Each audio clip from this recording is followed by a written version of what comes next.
La clase de hoy veis que va acerca de la resolución y traducción de direcciones. Fundamentalmente vamos a ver tres protocolos, ¿vale?, que están relacionados, todos ellos, con la resolución y traducción de direcciones. Voy a cerrar la puerta.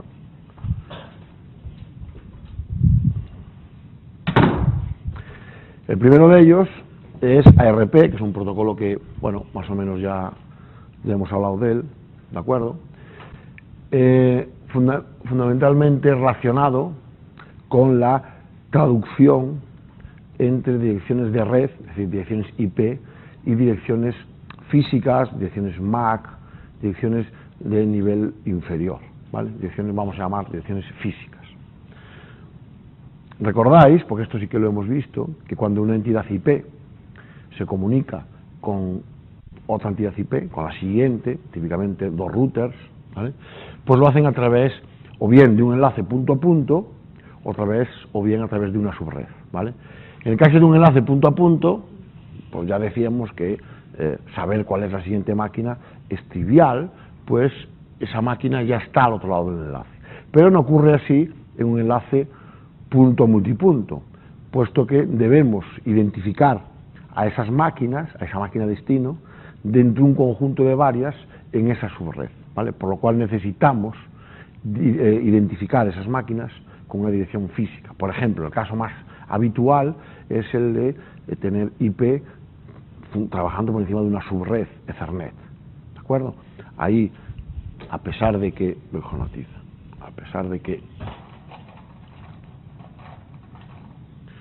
yo tengo la comunicación entre un router y otro, esta comunicación es a través de una subred Ethernet, ¿de acuerdo?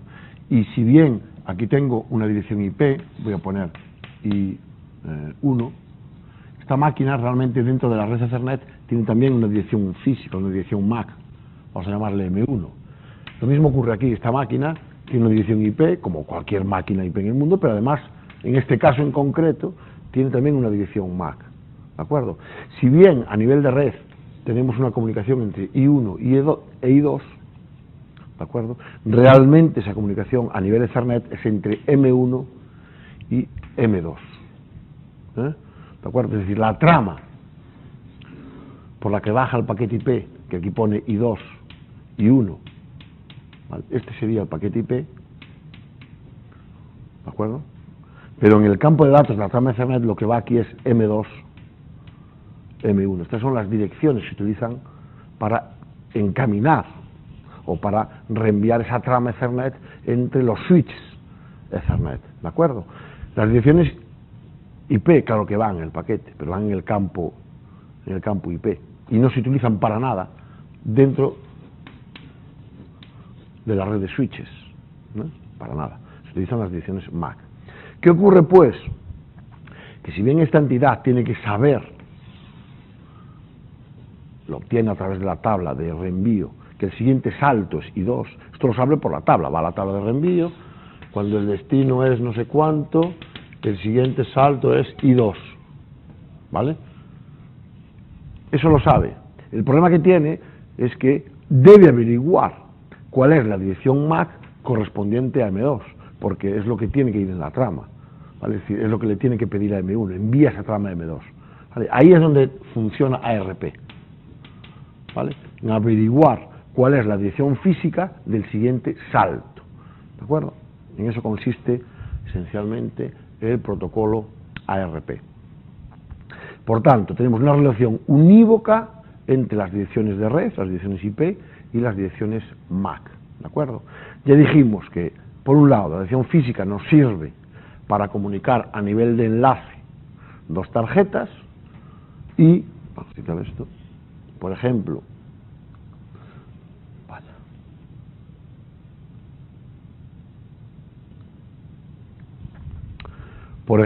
dos tarjetas en la misma subred Ethernet, la misma VLAN, o dos tarjetas en la misma red Wi-Fi, que tiene el mismo SSID.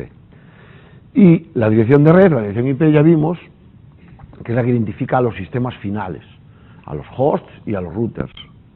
Y se utiliza tanto por parte de las aplicaciones, es decir, las aplicaciones utilizan directamente una dirección IP, luego veremos que cuando yo escribo www.google.es realmente estoy escribiendo una dirección IP, por tanto en la web yo utilizo una dirección IP, y también es utilizada por parte de los routers en el procedimiento de encaminamiento, a la hora de reenviar esos paquetes, ¿vale? Decíamos que ARP, que son las siglas de Address Resolution Protocol, es el protocolo utilizado por IP para obtener la dirección física que corresponde a cada una de las direcciones IP, ¿de acuerdo? Para ello utilizamos una arquitectura cliente-servidor. En ella, el cliente ARP, que estará, por decirlo de alguna forma, residiendo al lado de IP, aquí estará el cliente ARP, lo voy a dibujar si cabe. Luego vamos a ver un pequeño escenario que tengo ahí preparado, pero bueno.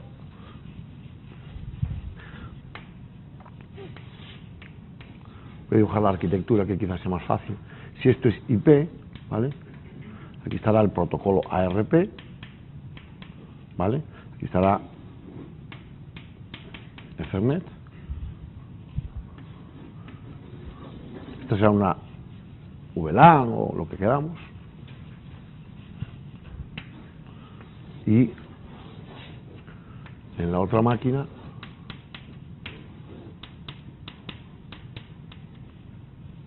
lo mismo. Esto era I2, M2 y 1, M1, ¿vale? Entonces, este cliente ARP envía una trama, vamos a poner que IP le pregunta a ARP quién es I2, ¿vale? Yo quiero averiguar la dirección MAC de I2. Entonces, ARP envía una trama de difusión, una trama broadcast, es decir, en el campo de la dirección destino es todo unos, vamos a poner FF, ¿de acuerdo? Esta sería su dirección MAC origen, y en el campo de datos del paquete ARP, ¿vale? Bueno, aquí va un campo tipo, que ahora hablaremos de él, y en el campo de datos de la dirección ARP, pues digamos que de forma gráfica, lo que diría es ¿quién es I2? Esa sería la pregunta que iría en el paquete ARP, ¿vale? Y es una trama broadcast. Como es una trama broadcast, llega absolutamente a todas las máquinas de esa subred. El dominio de difusión, que es o bien la VLAN, o bien toda la red Wi-Fi de toda aquella red de máquinas que comparten un mismo SSID en una red Wi-Fi, ¿vale? En particular, esa trama llegará aquí, ¿vale? Y a partir del campo tipo que viene en la trama, aquí viene un 806 en hexadecimal, ¿vale? Este campo tipo, de hecho, que viene estos dos octetos, identifican el tipo de trama. Entonces, cuando Ethernet recibe aquí un 806, lo que le estamos diciendo es, esto es una trama ARP. Entonces se la envía a ARP, no se la envía a IP. Cuando viene un 800, es IP. Entonces, los paquetes IP tienen aquí un 800. Entonces la tarjeta Ethernet, cuando viene un 800, se lo envía a IP, y cuando viene un 806, se lo envía a ARP. ¿Vale? ¿De acuerdo? Entonces, ese paquete llega aquí. ¿Vale? Este servidor ARP, que está escuchando en 806, por decirlo de alguna forma, pues le llegará ese paquete y verá que preguntan por él. Obviamente le van a llegar también muchos paquetes de otras peticiones broadcast, porque todas las que hagan cualquier otra máquina llegarán aquí, serán tramas broadcast, con 806 serán enviados arriba, y por ejemplo, en particular, si preguntasen por I4, pues ARP diría, pues esto no es para mí, y descartaría la trama, no haría nada, ¿vale? No respondería. En este caso, como preguntan por él, que es I2, sí responde, ¿vale? Y tiene una respuesta hacia el cliente, diciéndole, yo soy M2, y este le contestaría IP, ¿vale? Así es como funciona, digamos. El cliente envía una trama de difusión. Si la máquina existe en la subred, obviamente puede no existir. Si la máquina existe en la subred y el servidor de ARP se está ejecutando, pues contesta directamente a la MAC del cliente ARP indicándole la MAC buscada. ¿De acuerdo? Como os dije, las tramas ARP llevan en el campo tipo, ahí, el valor 806, que es el valor sobre el que escucha tanto cliente como servidor. Es decir, este cliente, también está en el 806. Entonces, cuando llega la respuesta en el campo tipo también lleva el 806. Entonces llegará ahí.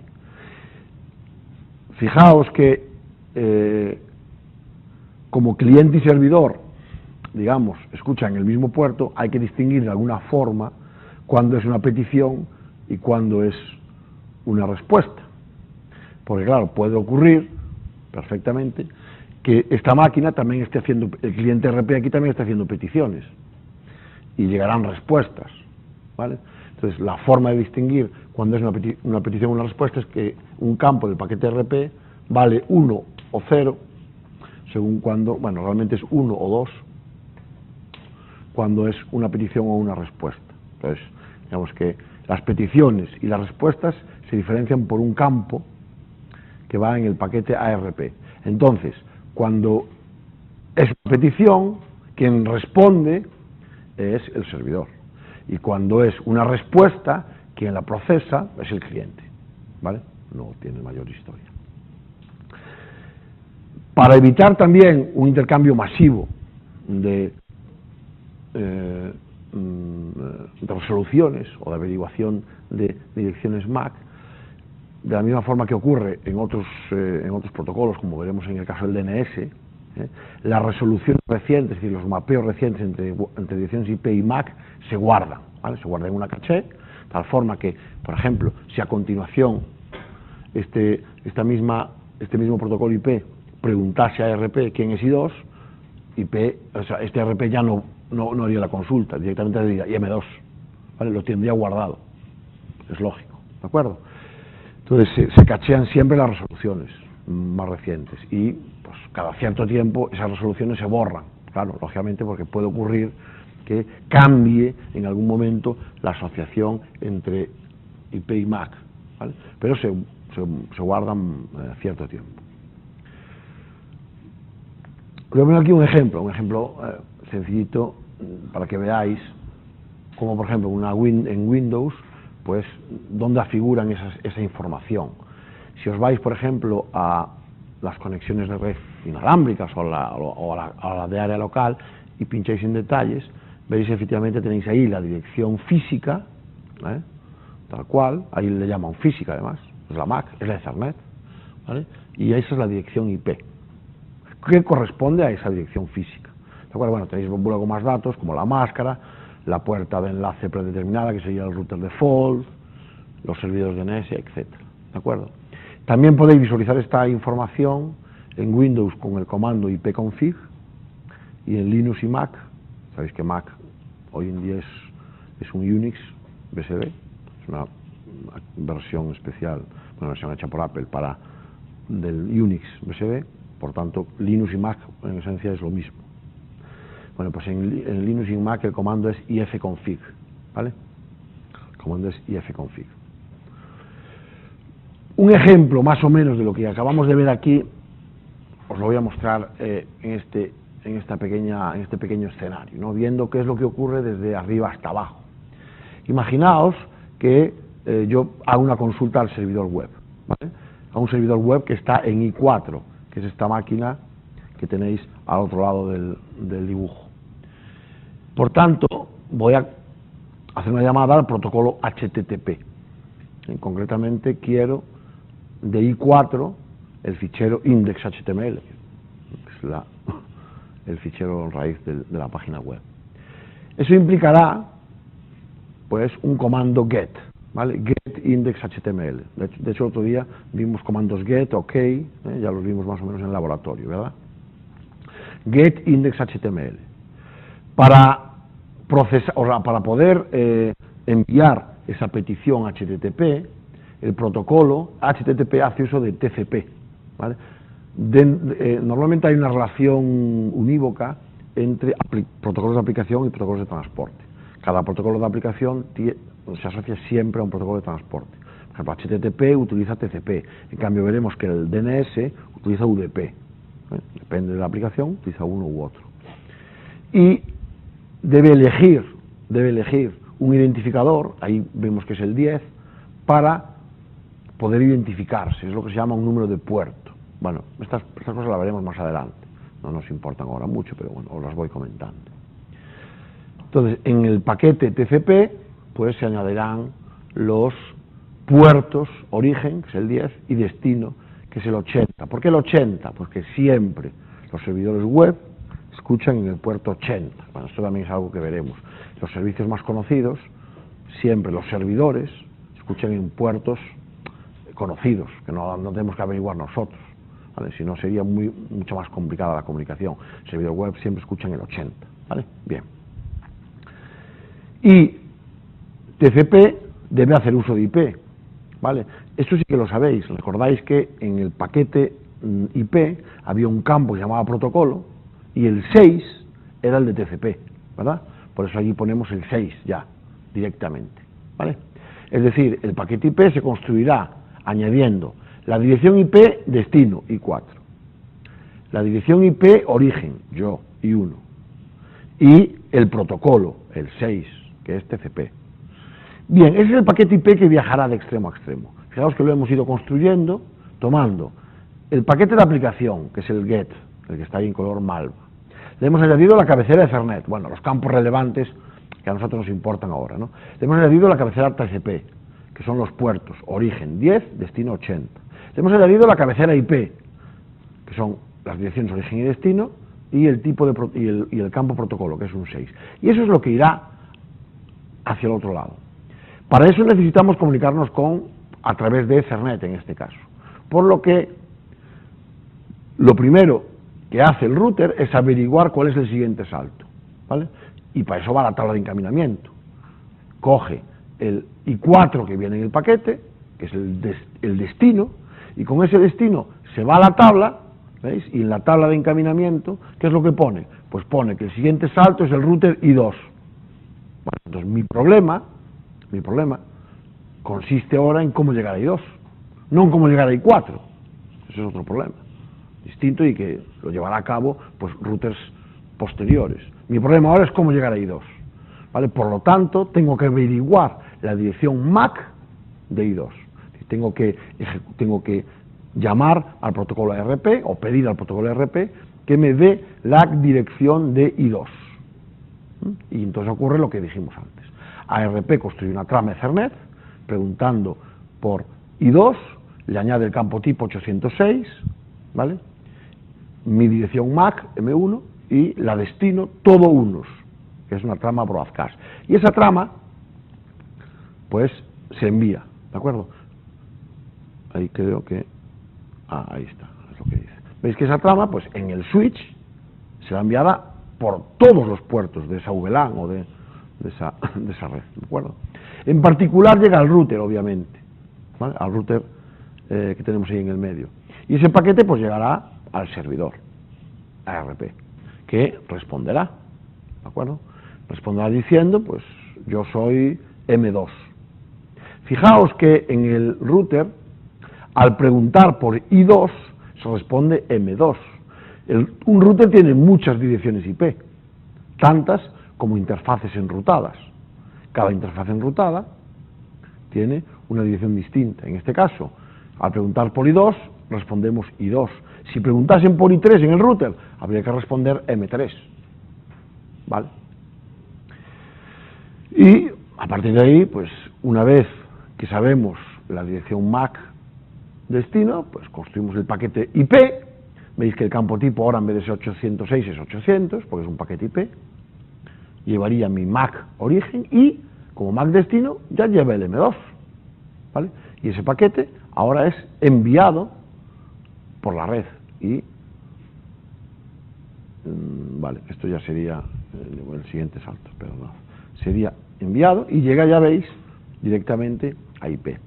Exactamente lo mismo vuelve a ocurrir en el router. Llega el paquete, miro para quién va para I4, voy a la tabla de reenvío y me dicen que el siguiente salto es directamente I4, que I4 está en una red conectada, hay una ruta conectada directamente a él. Bien, ahora sí que el problema de IP es averiguar la dirección MAC de I4 directamente, para lo cual pues, procedemos exactamente igual. Hacemos un RP preguntando por I4, ese paquete llegará se enviará por broadcast, en particular llega a I4, y una vez que llega a I4 al servidor, el servidor RP responde diciendo que su dirección MAC es M4, ¿vale? Y el servidor RP le contesta a IP, mira, la respuesta es M4. Y ya el router puede construir un paquete IP que va con el campo 800 desde M3 hasta M4, ¿vale? Y ese paquete llegará efectivamente a la tarjeta Ethernet con dirección M4. Ocurre que al llegar ahí, como en el campo tipo hay un 800, pues el paquete ya va para IP, no va para el servidor RP, como ocurría antes, ¿veis? Entonces la tarjeta Ethernet tiene que demultiplexar paquetes que le llegan por el campo tipo. ¿Que viene un 800? Para IP. ¿Que viene un 806? Para RP, ¿vale?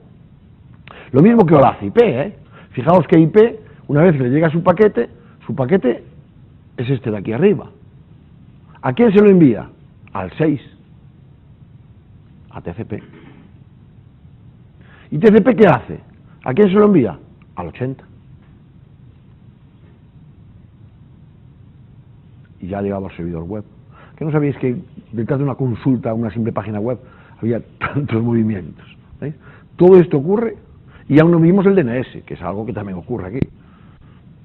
Bien, y finalmente pues el paquete llegaría. Vale, bueno, eso es todo más o menos en cuanto a RP. RP es un protocolo realmente sencillo, ¿vale? Realmente sencillo. Como veis, no tiene muchísima complicación. Vamos a ver otros dos casos. Ahora nos vamos a centrar en NAT. NAT también es un protocolo en el cual se producen más que resoluciones, que es lo que ocurre en ARP. Se trata de una relación unívoca entre una dirección IP y una dirección MAC.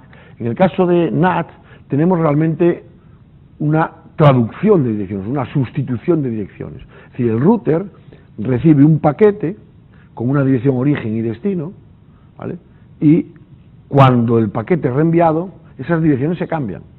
No solo se cambian esas direcciones, sino que se cambian incluso los puertos. Veremos por qué.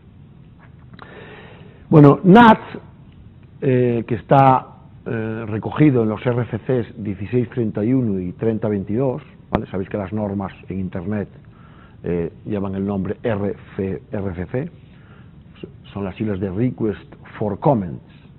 Bueno, antiguamente, pues la forma de construir, bueno, y todavía hoy, la forma de construir normas en Internet es bastante colaborativa. Es decir, se solicitan comentarios e ideas para resolver un problema. Entonces, digamos que cada problema o cada petición de comentarios, pues tiene un número, que es finalmente, una vez que la comunidad Internet está de acuerdo en que esa es la forma final de una norma, pues alcanza el estatus de RFC ya publicado, mientras es en estado draft. Bien, NAT está en los RFC 1631 y 3022, y fundamentalmente su objetivo cuando nace es combatir con la escasez de direcciones IP, ¿vale? El campo de direccionamiento de IP, sabéis que son 32 bits, eso da, en teoría, daría para 4.000 millones de direcciones IP, ¿vale? Con 32 tenéis 2 a la 32, aproximadamente 4.000 millones, ¿vale?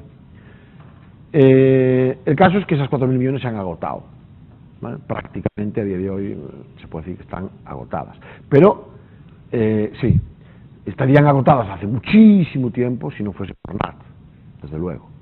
Porque al final, cada máquina en Internet, cada máquina necesita una dirección IP. Y pensad cuántas máquinas hay hoy en día en el mundo que tienen una dirección IP del tipo 192.168 o 10.0. Todas esas direcciones son privadas, son direcciones que no existen realmente en Internet, no se usan en Internet, ¿vale? Hay un router, típicamente a la salida de casa, que convierte la MAC privada en la única pública que tenéis. Vosotros cuando contratáis con un operador un acceso a Internet, el operador os da una IP. Y detrás de esa IP podemos tener cientos de máquinas que comparten esa misma IP pública con cientos de IPs privadas. Eso es porque el router, además de hacer de switch y de hacer de punto de acceso, además hace de NAT. Es decir, traduce los paquetes que salen, les quita la IP origen y pone la suya. ¿Para qué? Para que la respuesta llegue otra vez al router. Y el router vuelve a traducir. ¿Para qué? Metiendo la IP original hacia la máquina de dentro. Esencialmente es como funciona así. ¿Vale? Bueno, el caso, como decíamos, es que NAT nace con el objetivo fundamental de combatir, por lo menos temporalmente. A ver, todo el mundo está de acuerdo en que llega un momento que quizá se ha sobreutilizado NAT. Porque NAT tiene una serie de problemas. Primero, sobrecarga el router tiene que hacer más cosas. Por cada paquete IP que venía, ya no tiene que ir a la tabla de reenvío y consultar. No, ahora además tiene que hacer un trabajo de apuntar una dirección en una tabla, cambiar direcciones. Realmente hay una sobrecarga en el router, que es la tabla de traducción. Y hay otra sobrecarga más, que es el checksum. El paquete IP tiene un campo en la cabecera, tiene un código de redundancia, un checksum, que cubre toda la cabecera. Como estamos cambiando la cabecera, tenemos que recalcular el checksum en el router. No nos vale el checksum calculado en la entidad IP origen. ¿Veis? Entonces estamos sobrecargando el router, realmente. Entonces, bueno, mientras no venga IP versión 6, pues NAT seguirá siendo fundamental. ¿Vale? No se sabe muy bien si NAT impidió la entrada de IP versión 6 o resolvió el problema de escasez de direcciones IP versión 4. Aquí está un poco el tema. Hay mucha gente que ve en NAT la gran solución y otra gente ha visto en NAT el gran problema. ¿Vale? Porque si NAT no hubiese existido, pues seguramente se hubiese adoptado antes IP versión 6 y todo el mundo pues tendría una dirección IP pues privada. Pues claro, con 128 bits os podéis imaginar que se pueden dar direcciones IP para dar y para regalar a todo el mundo. Sale aproximadamente a 4.000 direcciones IP por metro cuadrado de la Tierra. O sea, la cosa, claro, o sea, es que 2 a la 120, es que 2 a la 128, fijaos, si 2 a 32 es 4.000 millones, pues 2 a la 128 es 4.000 millones por 4.000 millones por 4.000 millones por 4.000 millones. O sea, ya hay millones de direcciones IP. No sé el número así, pero es una barbaridad de ellas. Es una barbaridad de ellas, ¿vale?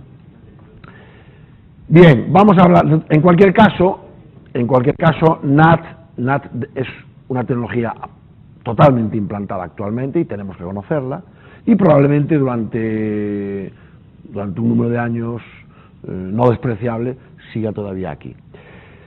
Bueno, existe una variante NAT que veremos, que se denomina estática, pero el uso más extendido de NAT es el dinámico, ¿vale? Que es el que os acabo de comentar, en el que múltiples equipos de un sistema autónomo con IPs privadas pueden acceder a Internet utilizando un conjunto reducido de direcciones IP públicas, típicamente una. Normalmente tenemos solo una, pero bueno, podríamos tener varias, ¿vale? Hay un RFC que es el 1918 en el que se reservan esos prefijos, el 10 de tamaño 8, el 172.16.00 de tamaño 12 y el 192.168.00 de tamaño 16, ¿vale? Entonces, ningún paquete IP en el mundo puede aparecer en Internet con esas direcciones privadas, ¿vale? Porque son direcciones no registradas, direcciones no válidas, ¿de acuerdo? Entonces, cualquier router tiene que encargarse de, a la vista de una de esas direcciones, realizar una traducción con su IP pública.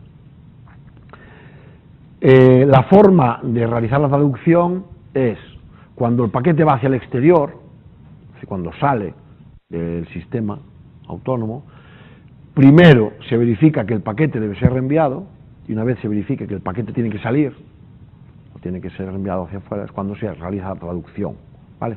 En cambio, hacia el interior se hace al revés. Cuando el paquete llega al router, primero se traduce y luego se ve en la tabla de reenvío hacia dónde va, ¿vale? Digamos que, por tanto, en el sentido de salida, primero se consulta la tabla de reenvío y después la tabla de traducción, ¿vale? y cuando el paquete llega es al revés. Primero la tabla de traducción se traduce y después la tabla de reenvío. Claro, porque tenemos dos tablas. A la tabla de reenvío que teníamos antes, donde iba destino, flag G, siguiente salto. Ahora vamos a tener una tabla nueva, que es la tabla de traducción. Vamos a ver cómo funciona esto. Vamos a ver un ejemplo facilito. Imaginaos que, bueno, este es mi casa. Yo tengo ahí 3 ordenadores con IPs 10.001, 10.002, 10.003, ¿vale? Y tengo un router, que es el que me ha puesto mi operador, mi ISP. Me ha puesto un router inalámbrico, además, fantástico, y switch y todo. Y le hemos puesto como dirección IP casera la 10.004, ¿vale? Y realmente su dirección IP pública, cuando vosotros consultáis en cuál es mi IP, sabéis que lo hacéis mucho, ¿cuál es mi IP? Hagas desde cualquier máquina lo hagas, te va a dar la misma. No quiere decir que todas las máquinas tengan la misma IP, no, quiere decir que el router tiene una IP y es la que estamos utilizando todos, ¿vale? Realmente es lo que significa. Bueno, pues la IP pública es esa, 138.76.29.7. Bien, suponemos que el host 10.001 pues envía un datagrama, por ejemplo, a una página web, a un servidor web, que está en 128.119.40.186. El puerto, por tanto, es el 80, porque es una página web que sale, o sea, vamos hacia una página web. Bien, ¿qué hace el router NAT? Anota en la tabla que bueno, antes de nada me olvidé deciros que veis que el host, o sea, el paquete lleva como puerto origen el 3345, que ahí no lo había dicho, ¿vale? Entonces, la dirección, o sea, lo que es la dirección destino es 198.119.40.186, puerto destino 80, y origen es 10.001, la S viene de source y la D de destination, la origen es la IP 10.001 y el puerto origen 3345. El puerto se elige aleatoriamente la máquina origen, un puerto que esté, cualquier puerto TCP que esté libre, pues le tocó el 3345. Por lo tanto, ese número no tiene mucha importancia, da igual uno que otro. En el router es donde se realiza la traducción, ¿vale? Entonces cambiamos ese 10.001.3345, lo cambiamos por MIP 138.76.29.7 y cualquier otro número de puerto origen que tenga libre yo, router. Claro, pues a lo mejor el 3345 lo ha utilizado otra comunicación proveniente de otro host. Entonces yo pongo el 5001, bueno, pues porque es el primero libre que tengo yo, ¿de acuerdo? Y apunto esa traducción ahí. Todo paquete entrante con 10.001.3345 saldrá con 138.76.29.7 5001, ¿vale? ¿De acuerdo? El paquete irá a su destino y volverá una respuesta del servidor web. Y la respuesta vendrá, obviamente, precisamente a 138.76.29.7 y el puerto será precisamente el 5001. Por tanto, el router ahora va a la tabla de traducción, ¿vale? Y no tiene más que deshacer el cambio. Todo lo que llegue con 138.76.29.7 2.5001 lo cambio, lo traduzco por 10.001.3345 y tras traducir lo hago llegar a su destino. ¿Veis? De esa manera consigo tener múltiples máquinas con direcciones IPs privadas compartiendo una única dirección IP pública, que es la del router. Si viniese cualquier otra solicitud hacia el router, pues el siguiente paquete o el siguiente puerto utilizado pues podría ser el 5002, etc. Bueno, esto funciona así. Bien, esto es lo que hemos llamado o lo que se denomina NAT dinámico. ¿Por qué es el dinámico? ¿Por qué es dinámico? Bueno, es dinámico primero porque la creación de entradas en la tabla se realiza bajo demanda. Es decir, ¿cuándo se crea una entrada en la tabla? Cuando un paquete va hacia afuera, hacia el exterior, mientras no se crea. Es decir, aquí creamos una entrada para 10.001.3345 porque un paquete solicitó salir hacia una dirección IP que sale en el exterior, ¿de acuerdo? Entonces, siempre la creación de entradas a la tabla NAT se realiza bajo demanda. de forma automática cuando se traduce un paquete saliente. ¿Vale? Entonces, el mecanismo que dispara la creación de la entrada en la tabla es que un paquete quiere salir hacia el exterior. Y el router crea esa entrada en la tabla, de forma automática, sin que nadie le mande. ¿De acuerdo? Obviamente, mientras esa entrada no esté creada, no se pueden realizar traducciones para paquetes entrantes. Es decir, si por cualquier motivo este paquete llegase aquí y esta entrada no estuviera creada, el paquete sería rechazado. ¿Vale? Si en este caso ese paquete llega, el destino es 138.166.29.7, el puerto es 5001, lo que hace el router es va a la tabla, ¿vale? Consulta y ve que está la entrada y hace la traducción, pero si esa entrada no estuviera, el paquete sería rechazado. ¿Para qué se os ocurre que es un problema NAT? Visto esto, ¿qué ocurre si tenéis un servidor web en vuestra casa? Que nadie podrá llegar a él. No se puede tener un servidor web detrás de NAT. Sí se puede, pero si no hacéis nada, a mayores, que luego veremos, no se puede. No se puede porque llegará una solicitud al puerto 80 de vuestra IP, que es la del router realmente, ¿y qué hace el router con ese paquete? No hay una entrada creada en la tabla, no ha habido un paquete saliente, no se creó la entrada, va a llegar un paquete entrante y el router descarta ese tráfico. NAT, en parte, añade seguridad a vuestra red, porque no puede llegar ninguna comunicación deseada desde el exterior que tú no hayas provocado previamente. Es decir, nada puede entrar si tú no has realizado previamente una petición a esa máquina. ¿Vale? ¿De acuerdo? No es que sea la panacea de la seguridad, pero sí añade un nivel extra de seguridad. Eso es indudable. ¿Vale? Bueno, veremos luego que esto tiene solución. Tiene solución mediante el NAT estático, precisamente, que consiste en que tú añadas esa regla de traducción a la tabla. ¿Vale? No sé si os sonará palabras como redirección de puertos. Que tú vas al router y añades... Bueno, lo que estás haciendo es añadiendo una entrada a la tabla NAT, realmente. Antes no sabíais que lo estabais haciendo, pero ahora ya sabéis que realmente estáis haciendo eso. Bueno, dentro del NAT dinámico, como os decía, luego iremos al estático, hay dos variantes. El llamado NAT dinámico puro, ¿de acuerdo? El concepto puro, la idea de puro, lo único que quiere decir es que la asignación entre IPs privadas y públicas es 1 a 1. ¿Vale? Es decir, aquí no se utilizan los puertos. Entonces, típicamente en el NAT dinámico puro, el router dispone de un pool de direcciones IP públicas. 10. ¿Vale? Imaginaos, 10 públicas. Entonces, cada vez que hay una petición al router, una petición de dentro de una IP, directamente a esa máquina se le asigna una de las IPs públicas libres. ¿Vale? Entonces, hay una correspondencia unívoca entre la IP de dentro, privada, y la IP pública. Cuando llega una comunicación de otra IP de dentro, le daría otra de las direcciones IPs públicas libre. En este caso concreto, si yo tengo un pool de 10 IPs públicas, puedo estar dando servicios simultáneamente a 10 IPs privadas de dentro. ¿Vale? Ese es el puro. Bien, ese tiene el problema precisamente de que tener 10 IPs públicas es realmente caro. Y en la mayor parte de los casos tengo solo una. Entonces, claro, si yo utilizo NAT dinámico puro con una IP pública, quiere decir que solo puede haber una máquina simultáneamente comunicándose.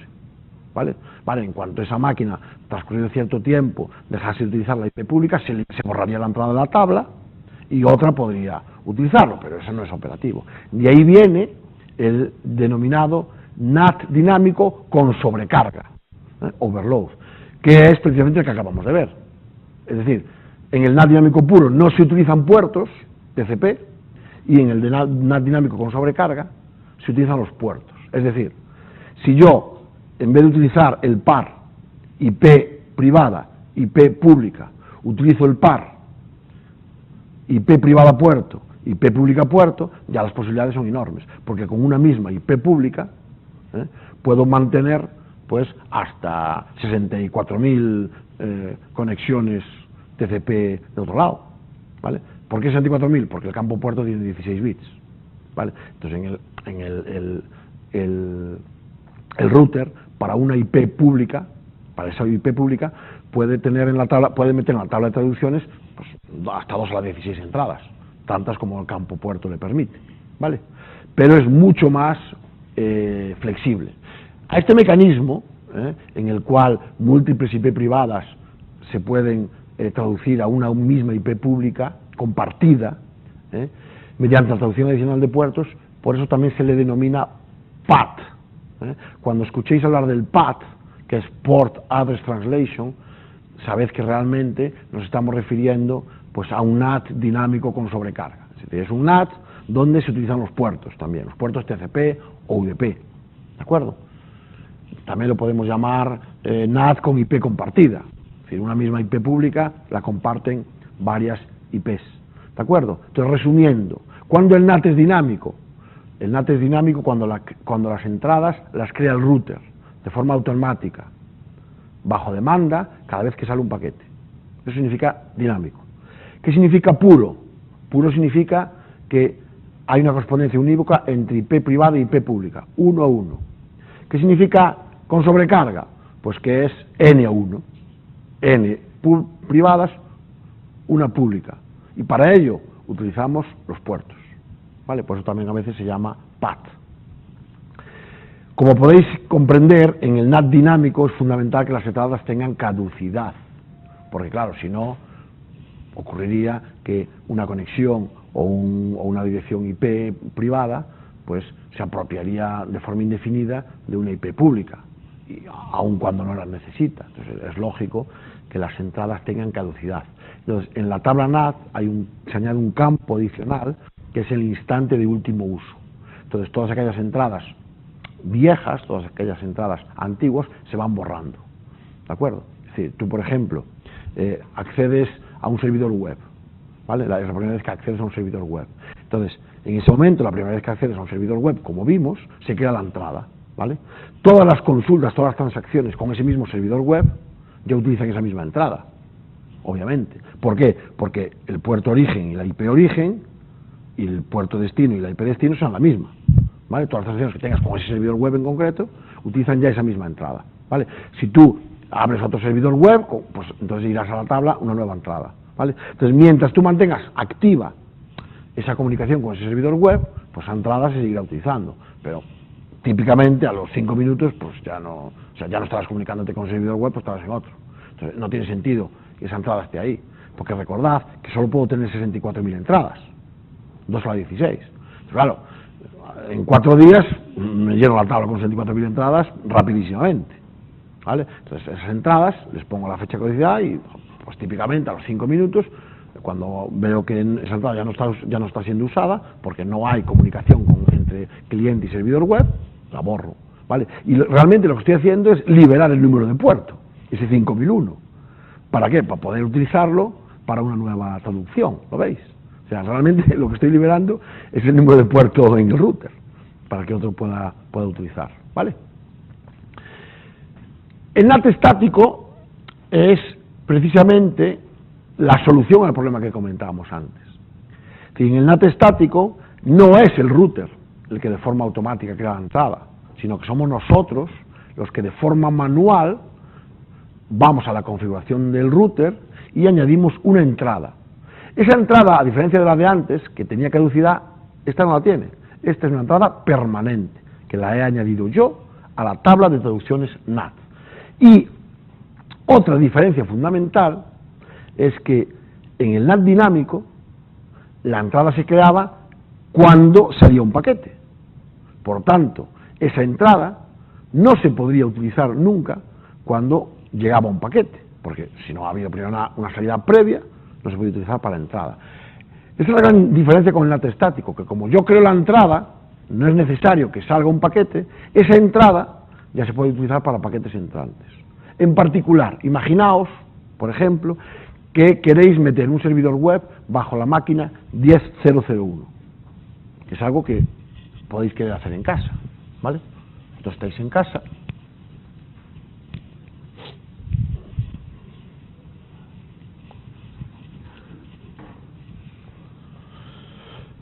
vemos el caso de antes. Tengo aquí mi router, ¿vale? Aquí está el switch, por ejemplo. Tengo aquí la máquina 10.0.0.2 y aquí tengo un servidor web. Y aquí tengo, por ejemplo,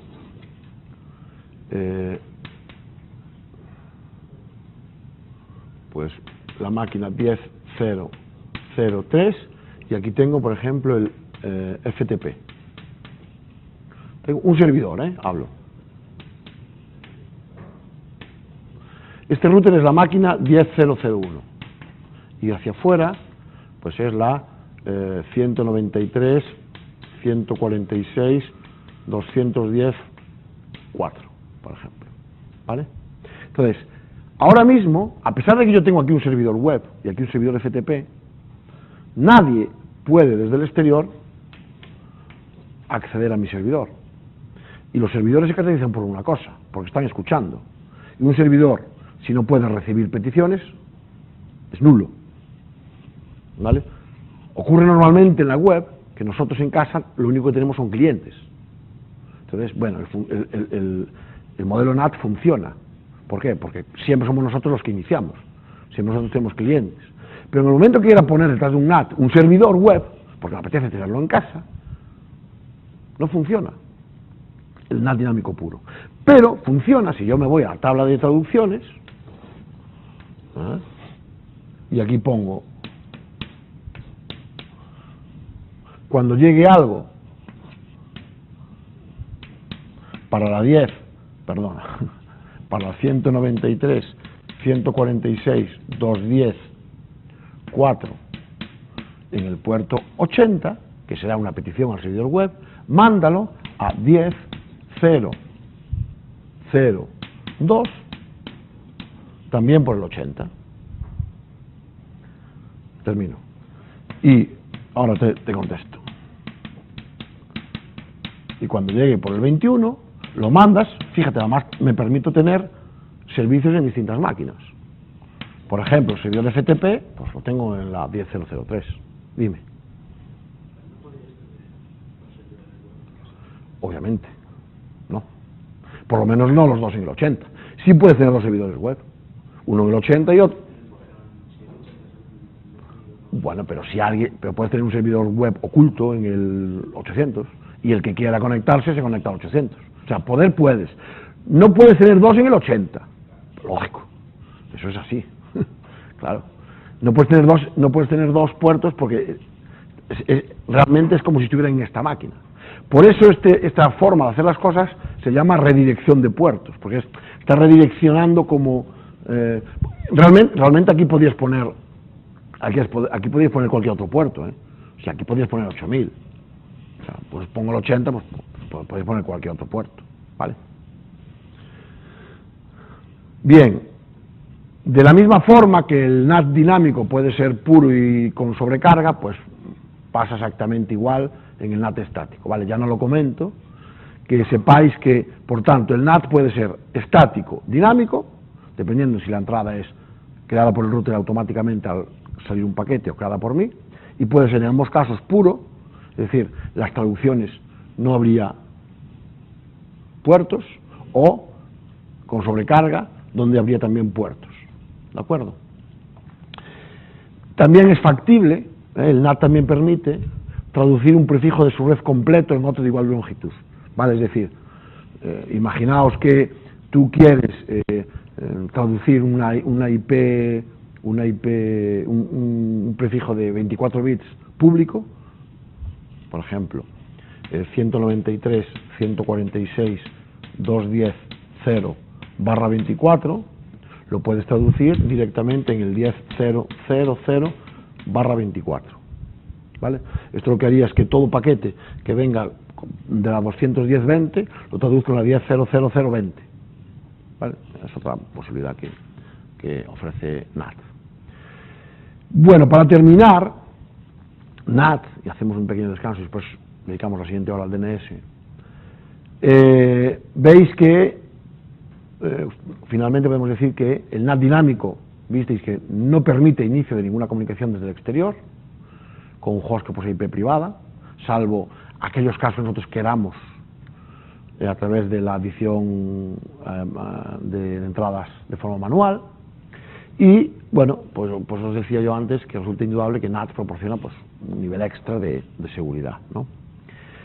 Como os decía, la adición adecuada de entradas estáticas a tabla NAT, pues podemos permitir de forma controlada que se inicien comunicaciones desde el exterior. Típicamente esto ocurrirá pues para acceder a algún servicio, web, correo, FTP, etcétera. Es lo que se llama redirección de puertos. Y para terminar, pues tenéis que saber que NAT presenta ciertos problemas con algunos protocolos.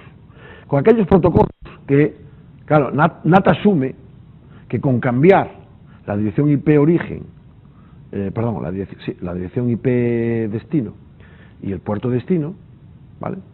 Origen, cuando sales, y con cambiar los puertos es suficiente. Pero realmente hay protocolos que utilizan esas direcciones IP dentro del campo de datos. Por ejemplo, ICMP, si recordáis, ICMP en el campo de datos mete direcciones IP, mete puertos. Lo mismo ocurre, por ejemplo, con el FTP, con protocolos, todos los protocolos relacionados con voz sobre IP, H323, llevan direcciones IP en el propio campo de datos.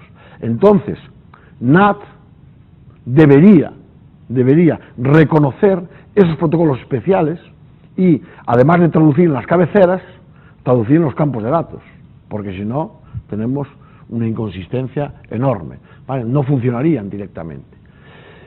Y bueno, también debemos saber que NAT pues tiene un número no despreciable de críticos, primero porque creen que además de haber impedido de alguna forma la aceleración de la entrada de IPv6, fundamentalmente porque incumple un principio que se consideró básico durante muchos años en el diseño de sistemas de arquitectura de redes, que es el principio de independencia entre protocolos, el principio de modularidad. Es decir, cuando el paquete IP, el protocolo IP, solo se centra en analizar, consultar, modificar la cabecera IP. Pero fijaos, estamos hablando de un protocolo que a nivel de red coge, cambia campos en IP, cambia campos en TCP, va al campo de datos, también modifica. Eso rompe bastante el principio de independencia y de modularidad. Por eso también cuenta con muchos críticos, ¿no? Conviene que lo sepamos. Vale. Bueno, vamos a hacer un pequeñito descanso y después vamos con el DNS, ¿vale?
Vale. Bien, vamos hacia el final de la clase con el tercer protocolo, que es DNS, ¿vale? Que veis que son las siglas del Domain Name System, sistema de nombres de dominio. Recordaréis, o habréis visto, que a lo largo de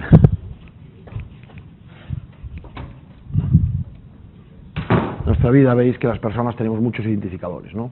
Pues DNI, nombre, pasaporte, y de igual forma, pues los hosts y los routers tienen un identificador, fundamentalmente, que es su dirección IP.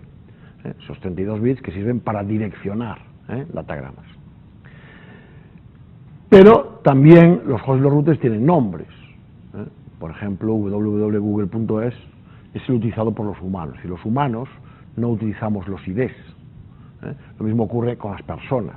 A pesar de que todos tenemos un número de DNI, pues cuando llamamos a esa persona no lo llamamos por el DNI ni por el número de móvil, sino que utilizamos su nombre, ¿no? Que es mucho más mnemotécnico. Bueno, pues la pregunta que da pie al DNS es si habría alguna forma de mapear entre direcciones IP y nombres, y viceversa. Dado una dirección IP saber el nombre, y dado un nombre saber la dirección IP. Y la respuesta a eso, pues obviamente es el DNS, ¿vale? Claro que se puede, y lo hacemos mediante el DNS, que fundamentalmente es una base de datos distribuida, ¿vale? Distribuida, que entre múltiples servidores de nombres repartidos por todo el mundo. Esa base de datos además está implementada de forma jerárquica, como veremos. Y otra parte importante, otro segundo elemento importante del DNS, además de la base de datos distribuida, es un protocolo. Un protocolo que es de aplicación, ¿vale? No es de nivel de red ni de transporte, sino que es un protocolo de aplicación, es decir, al nivel de HTTP, FTP, otros protocolos. ¿De acuerdo? Entonces, los hosts, los routers y los servidores de nombres se van a comunicar para resolver nombres. Es decir, dado un nombre, dime cuál es su dirección IP. Es una traducción entre direcciones IP y nombres. Por tanto, tenemos una función del núcleo, que en este caso es una función del núcleo de Internet, que en este caso se implementa como un protocolo de aplicación. Por tanto, en el caso del DNS, veis que situamos la complejidad en los sistemas de la red, porque es un protocolo de aplicación, es decir, digamos, los routers no hacen absolutamente nada. Un router no se entera de la existencia del DNS, ¿vale? Para un router no existe DNS, solo existen para los extremos, solo existen para los hosts y para los servidores. Pero los routers podrían utilizarlo exactamente igual desde el momento en que tienen protocolos de aplicación. Bien, ¿cuáles son los servicios perdón, cuáles son los servicios DNS para qué podemos utilizar el DNS, dicho de otra forma? Bueno, podemos, para lo más obvio, utilizar el DNS para traducir un nombre de host, que le vamos a llamar un nombre canónico, el nombre de un host, a una dirección IP, ¿vale? Y esa dirección IP es la que posteriormente es utilizada por otros protocolos de aplicación, como el HTTP, FTP, etc. Es decir, previo al uso de una dirección IP por un protocolo de aplicación, como puede ser HTTP, previo a ese uso, primero se obtiene la dirección IP, dado el nombre, google.es, a través del DNS. Otro servicio del DNS son los alias, ¿vale? Los nombres canónicos pueden ser difíciles de recordar. Por ejemplo, probablemente el nombre canónico, el nombre exacto del servidor en cual se halla google.es, pues a lo mejor es rfj google no sé, cs.google.es, por ejemplo. Cada ordenador tiene que tener un nombre, ¿vale? Bueno, como esto no es muy fácil de recordar tampoco, aunque es más que la IP, pues se crea un alias, y el alias pues sería www.google.es, ¿vale? Es decir, los alias son nombres adicionales para un nombre canónico, ¿de acuerdo? Entonces, mediante los alias, lo que nos permiten los alias, como veis, es que para una misma IP yo puedo tener cuantos nombres quiero, ¿vale? Entonces, primera cosa que vemos es que los alias me permiten dar n nombres distintos a una misma IP, ¿de acuerdo? Para una misma IP yo le puedo llamar a esa IP como me da la gana. Yo tengo un ordenador que tiene una IP, pero le puedo dar cuantos nombres distintos quiera, no pasa nada, perfecto. También ocurre lo mismo, esos mismos alias los puedo utilizar para el email, ¿vale? La máquina que hace de servidor de correo, pues puede tener un nombre rarísimo. ¿Para qué vamos a andar recordando todo eso? Pues a mí me da igual. Si imaginaos que este es el servidor web, el servidor de correo electrónico. Claro, yo lo que no puedo es andar poniendo una dirección de correo que sea Juan @ y todo esto, RCJ, no, es más cómodo, Juan @ google.es, ¿vale? Bueno, pues los alias también se puede utilizar para el correo electrónico, ¿vale? Y otro servicio DNS muy importante, muy interesante, es que el DNS, curiosamente, nos permite la distribución de carga. Esto es algo que se está utilizando ahora de forma espectacular con el cloud computing. Es decir, poder replicar servidores. Aquí estamos hablando de lo contrario que ocurría con los alias. Con los alias decíamos, yo puedo darle a una IP n nombres. Pues ahora, con esto puedo hacer todo lo contrario. Con un nombre puedo acceder a n IPs. ¿Vale? Es decir, el DNS me permite las dos cosas.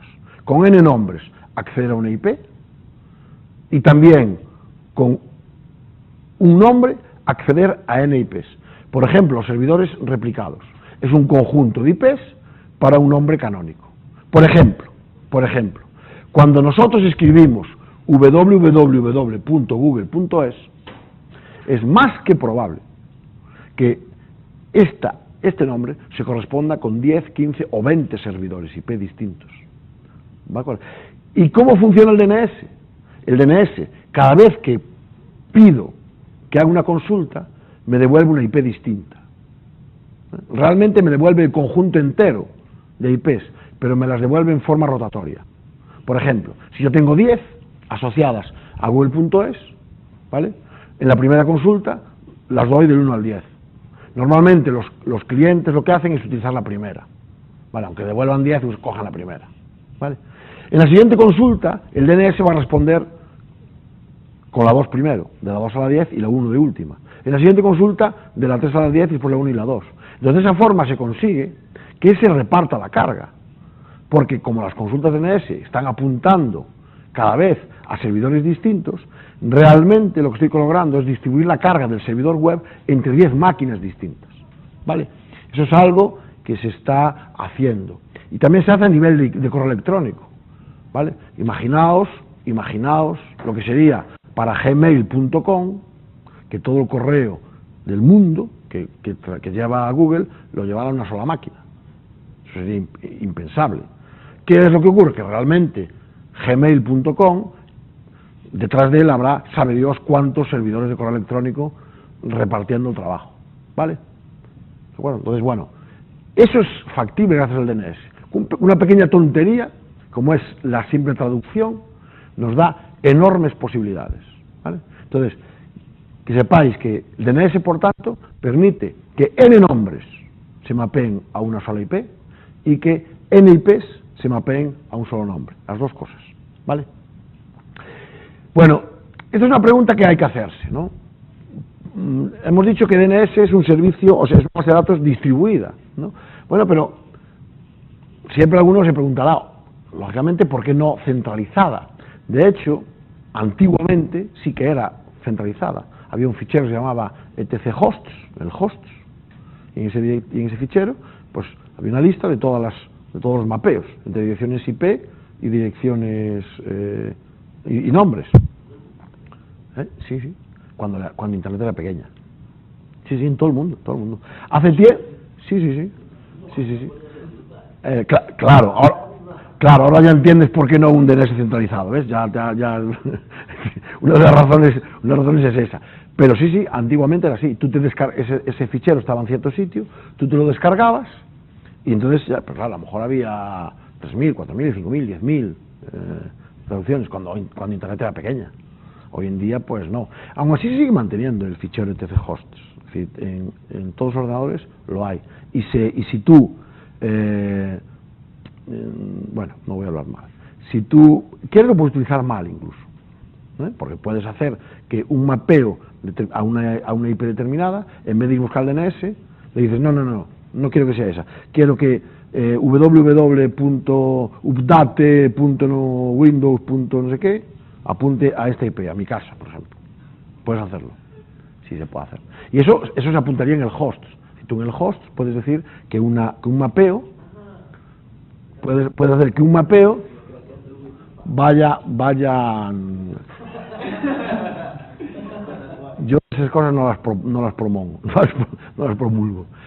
Bien, ¿por qué no un DNS centralizado? Decimos, bueno, primero, tenemos un punto único de fallo. Fijaos el drama que sería que se cayese esa base de datos centralizada. Bueno, la Internet sin DNS no funciona. O sea, se bloquearía el mundo entero. Eso está claro. Segundo, si solo tengo un único sitio donde está toda la base de datos, imaginaos el mundo entero consultando ese servidor. O sea, el tráfico que habría ahí sería espectacular. Luego, claro, tengo otro problema. El servidor está lejos. Y claro, yo tengo que hacer una consulta. Cada vez que quiero ir a un sitio tengo que averiguar una IP. No es lo mismo preguntarle a una máquina que está aquí al lado que preguntarle a una máquina que está en Nueva York. ¿Vale? Entonces, obviamente, si el servidor está distante, más retardo. Y por último, lo que hablábamos antes. Es decir, la dificultad de mantener una base de datos monstruosa, como es la actual, que debe ser actualizada con cada nueva máquina que metas en Internet, hay que actualizar la base de datos.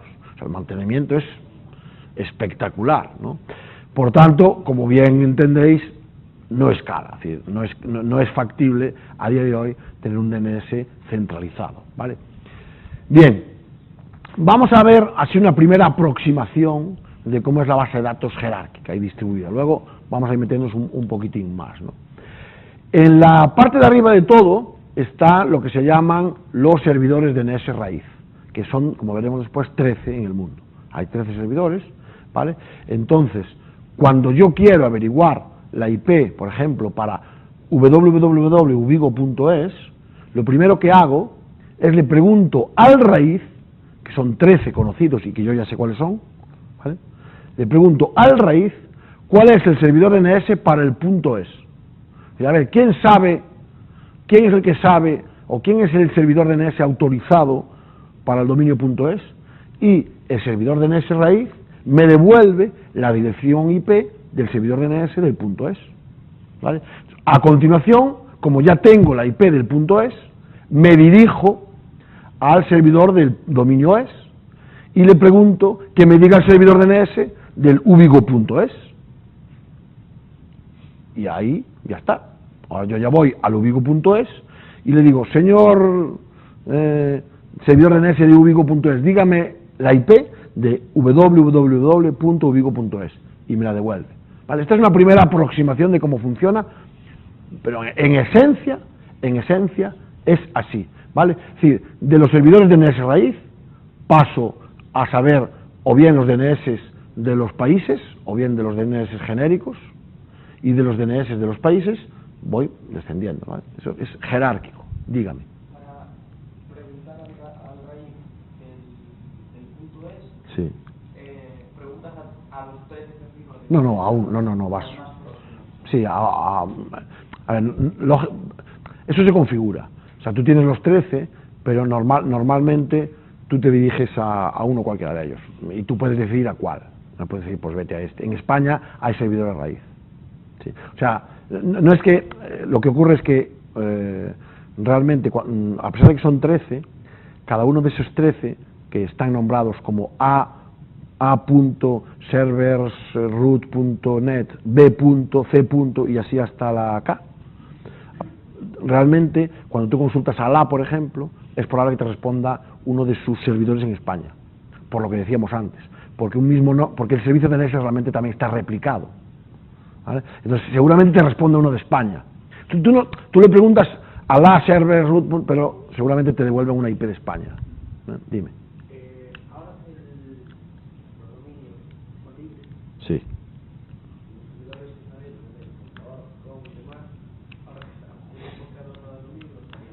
Igual, claro. Sí.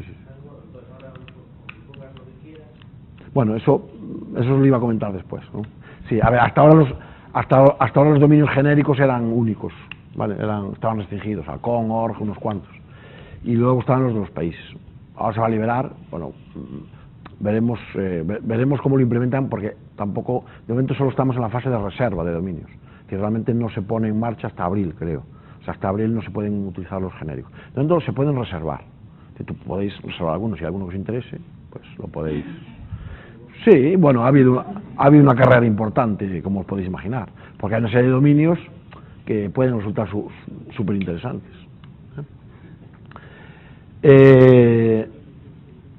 Pero bueno, eso lo vamos a ver ahora. Bueno, hay tres tipos. Vamos a ver por tanto que hay tres tipos de servidores. Empezando por el servidor DNS local, luego vamos al raíz, y del raíz vamos a los autorizados. Vamos a ver qué hace cada tipo de estos servidores. El servidor DNS local realmente es el servidor DNS al cual nosotros consultamos. Recordáis que cuando bien vía DHCP configuramos los servidores DNS, o bien lo configuramos nosotros manualmente en nuestro ordenador, le tenemos que dar la dirección IP de un servidor DNS, ¿verdad? Bueno, pues esa dirección IP que damos realmente es la del servidor DNS local, ¿de acuerdo? Los servidores DNS local realmente no pertenecen a la jerarquía. La jerarquía es raíz, los dominios de primer nivel, y luego estarían los de segundo nivel, y podrían estar también los de tercer nivel, pero los DNS local no pertenecen a la jerarquía. Simplemente se encargan, como vais a ver, de hacer la consulta por ti.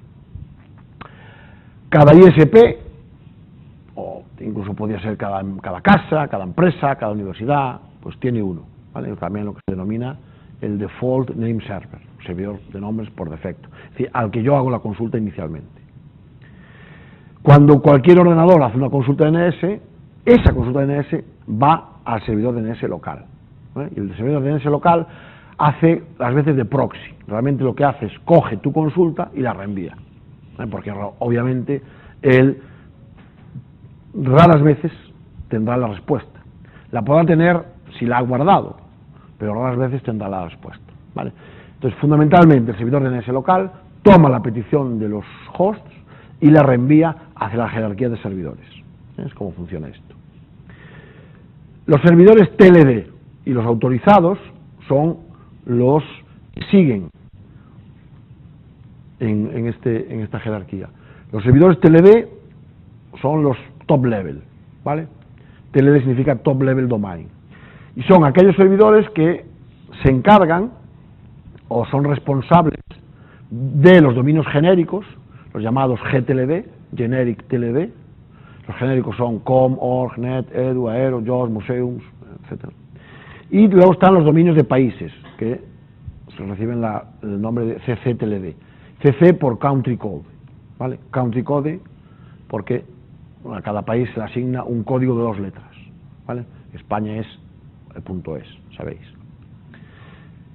Desde enero de 2012, efectivamente, los GTLD ya pueden ser arbitrarios. Entonces, cualquiera puede crear y comprar un dominio .moda, .casa, .escuela, y claro, habrá seguramente guerras por seguramente el .universidad pues, esté cogido, el no sé, incluso pues, en la Universidad de Vigo puede crearse un GTLD que sea .uvigo, ¿vale? Entonces, obviando el .es, se podría, no hay ningún problema. Si tú puedes poner un dominio, pues un dominio genérico que sea tu propio apellido, ¿vale? Pues www.ardao, se acabó. Bueno, pero bueno, no hay ningún problema. Es decir, no creo que tengas problemas en ese sentido. Hoy no lo sé, no te puedo decir. No recuerdo. Pero vamos a, pero ahí el tonto con perdón eres tú. O sea, yo te lo dejo poner fácil, tú te lo quieres hacer difícil, bueno, pues háztelo. O sea, ¿qué tú quieres? ¿Que la gente visite tu página o que no? Quiero decir, eso también puedes hacerlo ahora sin ser los genéricos. Tú puedes, detrás de un .es, puedes poner un tocho, ¿o no? ¿Qué más da? Si al final la gente ya no sabe, ¿y esto al final que llevaba? ¿.es o no? Ya no se acuerda. Vale, sí, no sé, pero bueno, es un número bastante grande.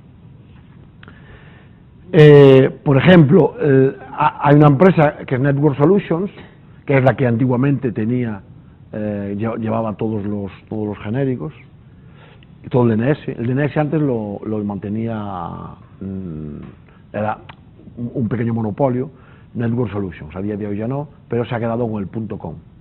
Y el TLD.es lo llevaba nick.es.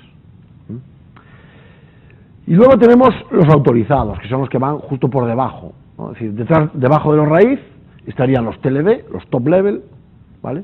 Y después vendrían los de segundo nivel, que serían los DNS autorizados, ¿vale?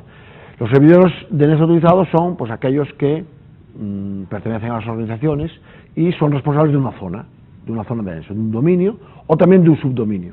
Por ejemplo, hay un servidor autorizado para ubigo.es, pero también hay un servidor autorizado para det.ubigo.es. ¿Vale? Nosotros en nuestro departamento tenemos también un servidor DNS autorizado para det.ubigo.es, ¿de acuerdo? Hay un servidor, en ese caso sería un subdominio. Eso lo que quiere decir es que cuando a alguien le pregunta a ubigo.es, por det.ubigo.es, típicamente le contestará con la IP de nuestro servidor DNS. Entonces la consulta vendrá a nuestro servidor DNS. Eso lo vamos a ver ahora, ¿vale? En cualquier caso, los servidores DNS autorizados son los que se encargan de facilitar el mapeo, ¿vale?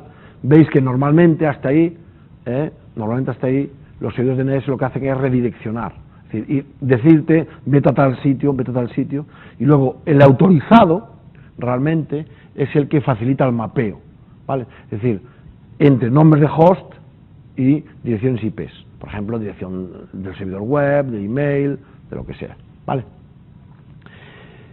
Eso no importa. Estos son los servidores DNS raíz, que son 13, como veis, en el mundo, ¿vale? Y tienen una letra desde la A, bueno, yo dije a la L, a la K, pues hasta la M, ya no me acordaba. Desde la A a la M. Veis que bueno, en España también hay varios. Ahí donde pongo y otros 28 sitios, significa que, bueno, aunque la sede original esté en Estocolmo, tienen servidores en otros 28 países, entre ellos España, ¿vale? Y por eso, aunque tú consultes a, por ejemplo, k.serverroot.net, no te tiene que responder Londres, sino que te puede responder España, ¿vale? Si vais a esa dirección web, ahí podéis ver toda la lista de todos los servidores root. Bien, como dijimos, los servidores de raíz son los que están arriba de todo, en la jerarquía de la base de datos, y son los que contactan inicialmente los servidores DNS locales, ¿de acuerdo? Entonces, un servidor DNS local, que es el que primero consultamos, lo primero que hace es se va al raíz, y al raíz le dice, oye, pues mira, dime cuál es el TLD de este dominio, y ahí seguimos. Bueno, vamos a ver un ejemplo de consulta, ¿vale? Imaginaos que una máquina que está en cis.usc.es, pues que es la IP, por ejemplo, de la máquina de laboratorio, es clave de ubigo.es, ¿vale? Por ejemplo. Sí, pues se llama clave, no quiere saber la IP de un servidor web, sino de clave, ¿vale? Que además, también clave de ubigo.es puede que sea www de ubigo.es, o no, realmente ni yo mismo recuerdo exactamente dónde tenemos ahora repartidos los servicios. Muchas veces sabes los nombres de las máquinas y el servicio, para saber dónde está, te vas al servidor DNS. Bueno, con un ping también lo puedes saber, pero... ¿Qué es lo que ocurriría? Bueno, primero, que el host solicitante pues se pone en contacto con el servidor DNS local, ¿vale? Que por ejemplo se llama dnsusc.es. El servidor DNS local hace una consulta recursiva, típicamente. Vamos a ver en qué consiste una consulta recursiva. Una consulta recursiva implica que el servidor contactado es el que tiene que responder, ¿vale? Es decir, ese servidor DNS local tiene que decirme, la IP es tal, ¿vale? Si no sabe la respuesta, se tiene que buscar la vida, tiene que consultar, ir a la jerarquía, que es lo que ocurre típicamente, ¿vale? Para eso se va al raíz, y curiosamente, la forma típica de trabajar, al raíz, la consulta que se le hace, no es recursiva. Es decir, no le estoy pidiendo al raíz que me diga ya la dirección IP que le pregunto, sino que me diga la dirección IP de un servidor al que le puedo responder. Entonces veis que en una consulta recursiva lo que pido es el mapeo, y en una consulta iterativa lo que pido es la IP de un servidor DNS que me pueda ayudar. es la diferencia entre una consulta recursiva y una iterativa, ¿vale? Entonces, en una consulta iterativa, el servidor contactado, si no sabe la respuesta, responde con el nombre del servidor. Es decir, en la consulta iterativa, lo que se hace es, yo no conozco a ese paisano, mire, pregúntale a este, ¿vale? Es decir, la consulta iterativa es desviar el bulto, por decirlo de alguna forma. ¿Qué es lo que hace el servidor de DNS raíz? Que realmente me contesta dándome la IP del TLD.es. Una vez veis que todo el trabajo lo hace el local, porque el local sí que tiene que hacerlo, porque su respuesta es recursiva, entonces tiene que contestar con la IP. Entonces, le pregunto al punto .es y el punto .es me da la de, imaginemos, la de D2BigOS, si la supiera. Puede ocurrir que en el TLD.es esté registrado D2BigOS, si no, a lo mejor le da la de UBigOS y aún habría que meter un salto más, ¿vale? Y una vez que éste la sabe, pues responde, ¿de acuerdo? Así es como funcionaría. ¿En el raíz hay alguna excepción directamente? No. En el raíz solo están los TLDs. Sí, en el raíz solo están los TLDs. El raíz, no, si no, todo el mundo se iría a los raíces. Entonces, los raíces están para los TLDs. Y es más, cada vez más se evita los raíces, incluso, porque hay bastante tráfico y pueden estar alejados. Ahora lo vais a ver. Bueno, visteis que en los tipos de consultas tenemos dos tipos, ¿no? Las iterativas y las recursivas. Entonces, el servidor TLD puede responder con un servidor DNS intermediario que sabe cuál es el autorizado, es lo que decíamos ahora. Es decir, podría ocurrir que, claro, como yo estoy preguntando por clave det UBigOS, a lo mejor el TLD no me diga directamente cuál es el DNS autorizado, sino que me diga un intermediario. El autorizado es el que sabe el mapeo, ¿vale? Entonces, ¿qué va a ocurrir? Que, de hecho ocurre así, que cuando tú le preguntes al punto .es por clave de UBigOS, el punto .es te diga, uy, no sé cuál es el servidor autorizado para de UBigOS, pero pregúntale a ubigo.es. Entonces la consulta iría a un intermediario, no a un autorizado en este caso. Y ubigo.es te diría, el autorizado es DNS de UBigOS. Y ese sí que te va a decir quién es, cuál es el mapeo, ¿vale? Los servidores DNS se pueden configurar para responder de una forma u otra, dependiendo del origen de la consulta. Normalmente la configuración suele ser recursiva en el DNS local e iterativa en cualquier otro caso, ¿vale? Entonces, aunque tú le preguntes, aunque le hagas una consulta recursiva a un servidor raíz, el servidor raíz te va a decir, mira, yo estoy configurado para responderte de forma iterativa. Eso se negocia. Por ejemplo, este sería un ejemplo donde todas las consultas son recursivas. Es decir, dnsucc.es le preguntaría al raíz, el raíz le preguntaría al punto .es y finalmente llegaría la respuesta al DNS local.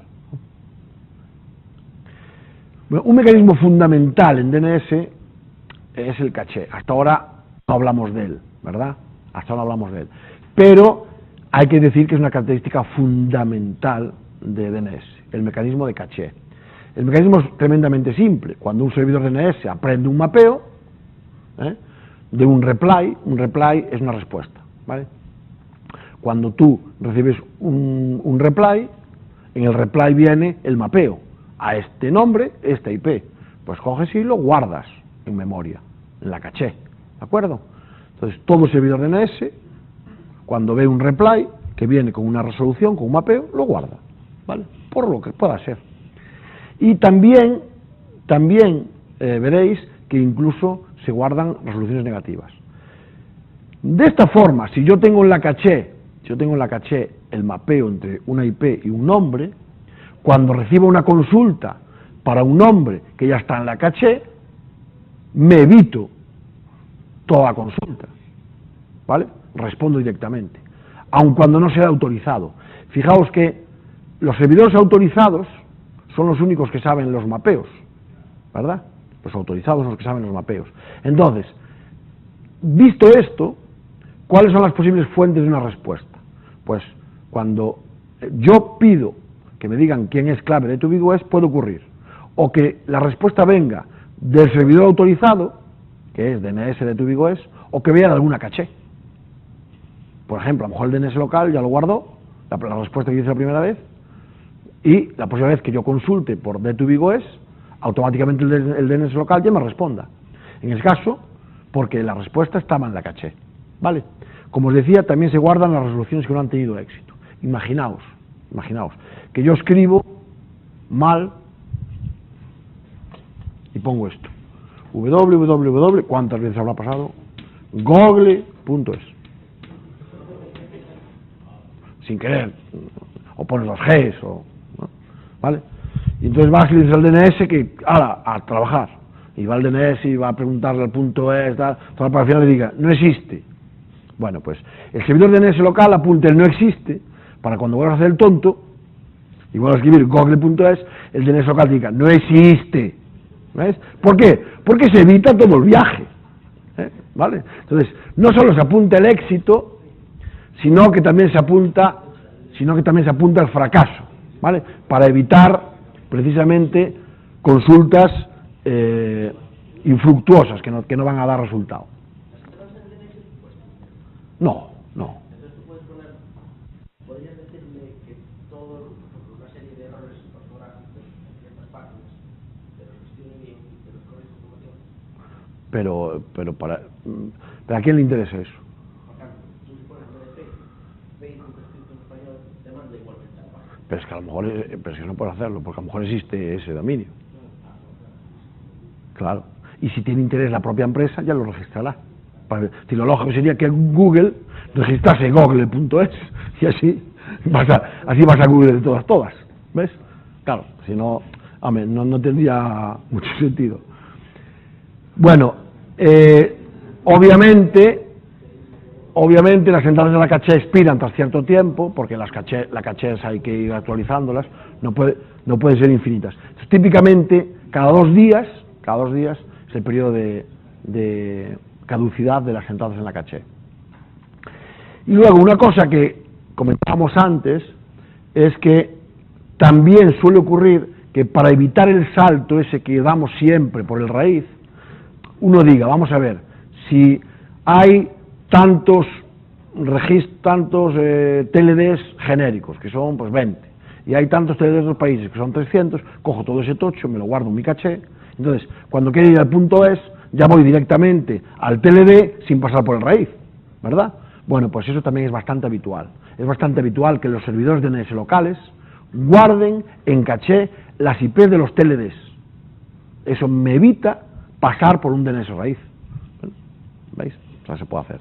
Eso a lo mejor ahora empieza a ser más problemático, pero hasta ahora sí se hacía. Entonces, bueno, a lo mejor ahora los raíz vuelven a tener mucho más trabajo, ¿vale? Como podéis comprender, el mecanismo de caché tiene un impacto severo sobre las prestaciones de la red. Primero, reduce los retardos. Para la consulta no tengo que ir al autorizado, ¿vale? Fijaos que si yo no tengo guardado algo en la caché, tengo que acabar contactando con el autorizado, ¿vale? Si lo tengo en la caché, me ahorro todo eso. Y también me ahorro muchos mensajes DNS, porque típicamente una consulta DNS requiere varias iteraciones. Veíais antes que hasta 6, hasta 8 mensajes DNS podían ser necesarios. Bueno, vamos a ver los registros, cómo son los registros DNS. Vale. No sé por qué no va. Bueno, en la base de datos del DNS se guardan los denominados registros de recursos, ¿vale? Los registros de recursos son ternas de 4 valores, ternas no, conjuntos de 4 valores, nombre, valor, digo terna, a ver, ¿sabéis por qué digo terna? Porque normalmente el campo TTL pues no tiene mucha relevancia más que la caducidad en sí. El formato del registro es nombre, valor, tipo y un campo TTL, que es la caducidad, ¿vale? Hay 4 tipos de registros importantes, hay más, pero que nosotros vayamos a ver 4, ¿vale? Tenemos el A, el tipo A que viene precisamente de address, dirección. Entonces, en un registro tipo A, el nombre es el nombre del host y el valor es la dirección IP, ¿vale? Entonces, los tipo A son precisamente los registros que contienen los mapeos, ¿vale? Luego tenemos el tipo CNAME, Canonical Name, ¿de acuerdo? Son los registros que sirven para crear alias, ¿vale? Entonces, en un tipo CNAME, nombre es un alias del nombre canónico, que es el real, contenido en valor. Por ejemplo, yo podría poner que www.ibm.com realmente es severis.backup2.ibm.com, que realmente es así. Pero claro, es mucho más fácil recordar ibm.com que recordar severisbackup2, ¿vale? Porque depende de cómo esté distribuido el sistema de cada uno de ellos, ¿no? Luego tenemos los MX. La sigla MX viene de Mail Exchange. Entonces, en un tipo MX, valor es el nombre canónico del servidor de correo responsable del dominio que contiene nombre. ¿De acuerdo? Luego veremos un pequeño ejemplo. Y luego tenemos el tipo NS, Name Server.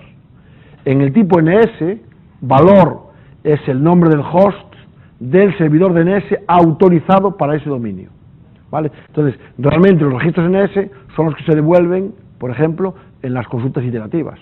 Cuando tú pides, dime quién es clave de tu BigOS, digo, no sé quién es, pero te devuelvo un servidor de nombres, te devuelvo un registro NS, ¿vale? Con el servidor autorizado. En el protocolo DNS solo hay dos tipos de mensajes: query, consulta, y reply, respuesta. No hay más. Y los dos tienen el mismo formato de mensaje.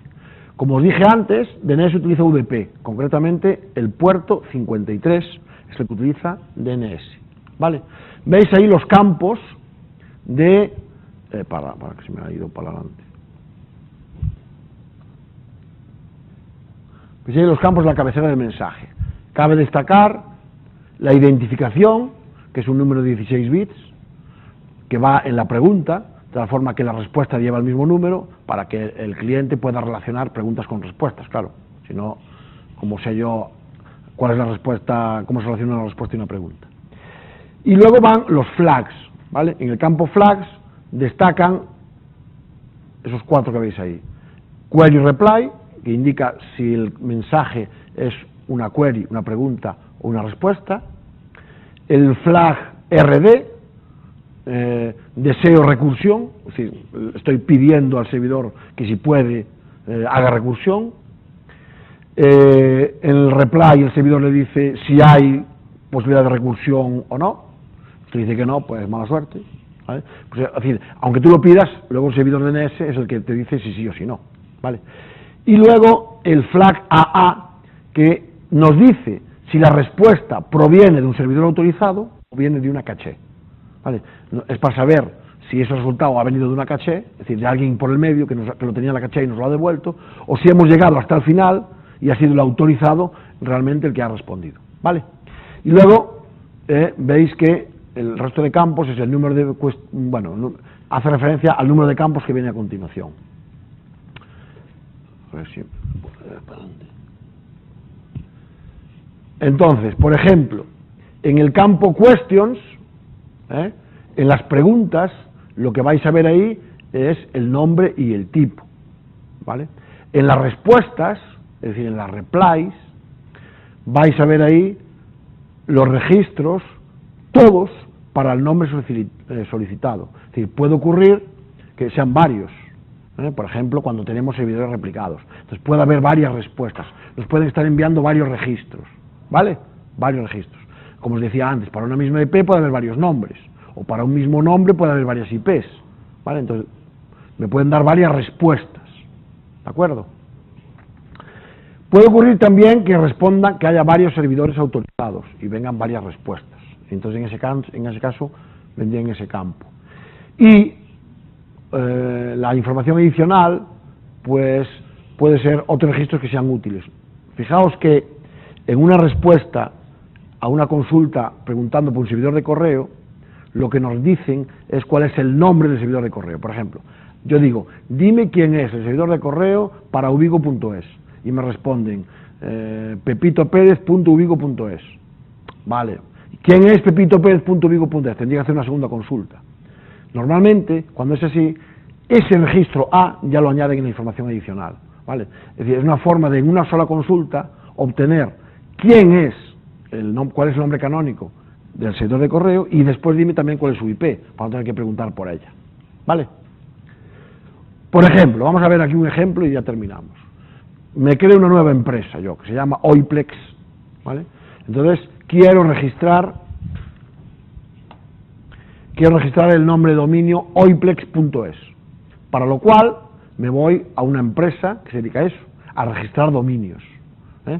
Se llaman en inglés registrar, ¿vale? Por ejemplo, en España, Arsis, bueno, les pongo un ejemplo, ¿vale? Hay la lista completa de empresas que pueden registrar dominios, se halla en internic.net. Vais allí y veis cuáles son las empresas que realmente pueden hacerlo. Pueden hacerlo otras empresas, por ejemplo, Telefónica o un operador también lo hace, pero realmente hace de intermediario nada más, intermediario con Arsis o con otra empresa que de verdad lo realiza la compra. Por ejemplo, también, ¿cuál es el que más conocéis? GoDaddy, ¿no? GoDaddy, por ejemplo, es el más famoso a nivel mundial, es uno de los que los deja más baratos. Bueno, pues un registrar es una entidad comercial que se encarga primero de verificar que el dominio que estás queriendo comprar no existe, ellos lo verifican, y si no existe te lo dejan comprar. Y ellos son los que meten los datos en el DNS, lo hacen ellos, no tú, ¿vale? El registrar comprueba la unicidad y registra en el DNS lo que acabas de comprar. Y a cambio de eso, pues te cobran una pequeña cantidad. La verdad, hoy en día es relativamente barato. Pues si hablamos de varios dólares, $10, una cosa así al año, una cantidad pequeña. Bien, entonces, lo primero que tenemos que hacer es que se supone que nosotros ya tenemos nuestro servidor web y nuestro servidor de correo. Entonces le tenemos que decir a esa empresa la IP de nuestro servidor web y la IP de nuestro servidor de correo, ¿vale? Decimos, oye, mira, fulanita, registrar, esta es la IP de mi máquina de correo y esta es la IP de mi servidor web. Acabo de decir una tontería porque eso es en otro caso que iba a contar al final. Lo que debéis darle, claro, lógicamente, son las IPs de los servidores DNS vuestros. Se supone que vosotros tenéis vuestro dominio y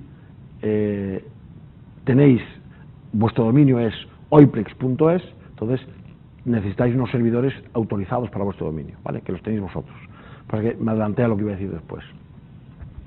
Entonces, suponed que vuestros DNS son dns1 oiplex.es y que lo queréis tener en la dirección 193.146.200.100.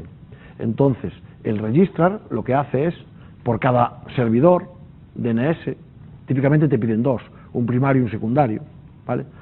Para cada uno de ellos, tiene que introducir en el servidor tld.es, ¿vale? Porque somos oiplex.es, pues en el tld.es inserta por cada servidor dos registros. Uno con el nombre, es decir, uno que es el .ns, que estamos diciendo, en el primero de ellos lo que estamos diciendo es, para el dominio oiplex.es, el servidor DNS autorizado, veis que el registro es tipo NS, es dns1.oiplex.es. Y ahora necesito decir cuál es la IP de dns1.oiplex.es. Y para eso necesito un registro tipo A.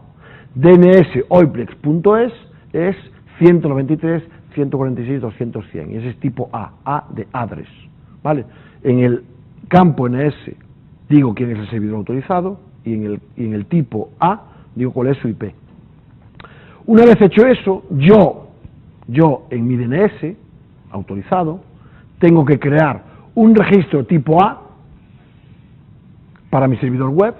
Por ejemplo, pondría www.oiplex.es es 193.146.250 y necesito otro para mi dirección, para mi servidor de correo. Pues diré oiplex.es es servido su correo a través de mail.oiplex.es y necesito también un registro tipo A.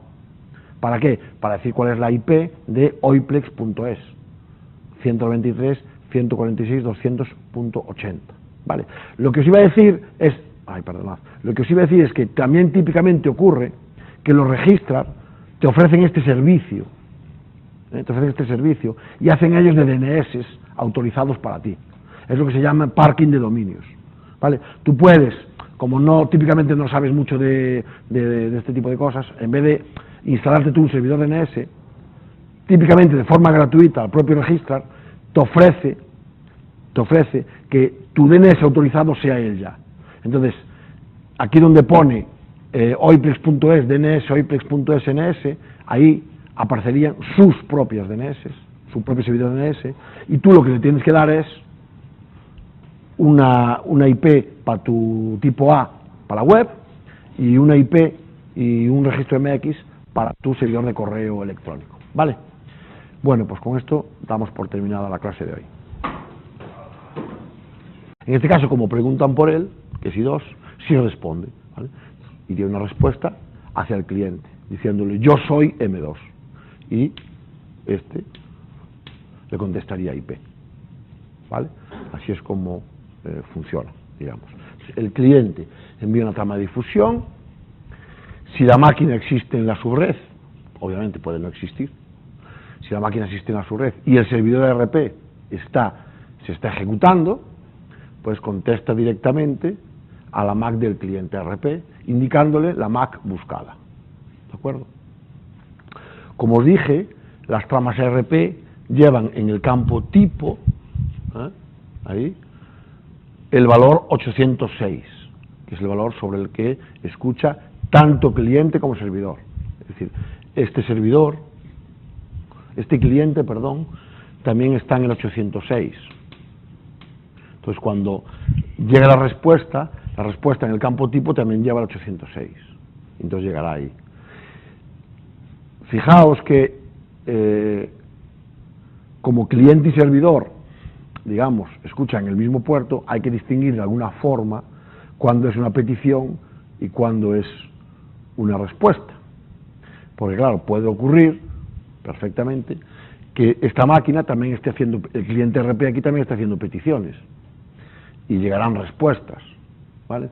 Entonces, la forma de distinguir cuando es una petición o una respuesta es que un campo del paquete RP vale 1 o 0, según cuando, bueno, realmente es 1 o 2, cuando es una petición o una respuesta. Entonces, digamos que las peticiones y las respuestas se diferencian por un campo que va en el paquete ARP.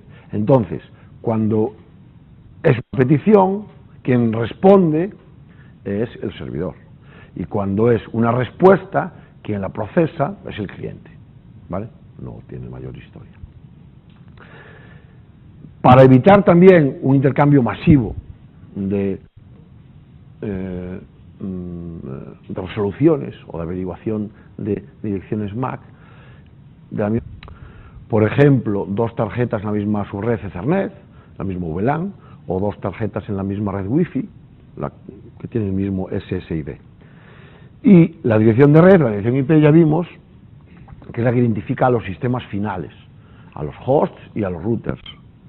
Y se utiliza tanto por parte de las aplicaciones, es decir, las aplicaciones utilizan directamente una dirección IP.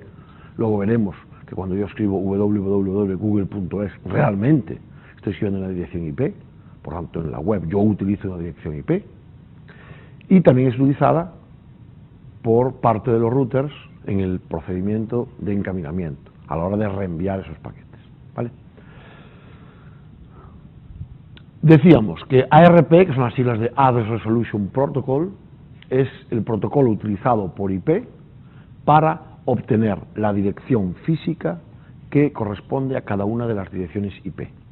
¿De acuerdo? Para ello utilizamos una arquitectura cliente-servidor. En ella, el cliente ARP, que estará, por decirlo de alguna forma, residiendo al lado de IP, aquí estará el cliente ARP, lo voy a dibujar si cabe. Luego vamos a ver un pequeño escenario que tengo ahí preparado, pero bueno.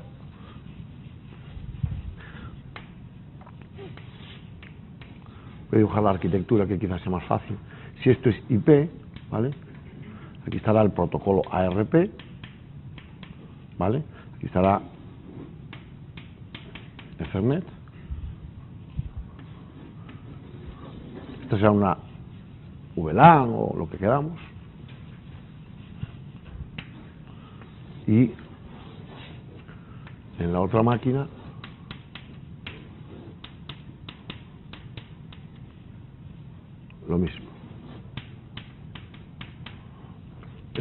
I2, M2 y 1, M1. ¿Vale? Entonces, este cliente ARP envía una trama, vamos a poner que IP le pregunta a ARP quién es I2, ¿vale? Yo quiero saber, averiguar la dirección MAC de I2.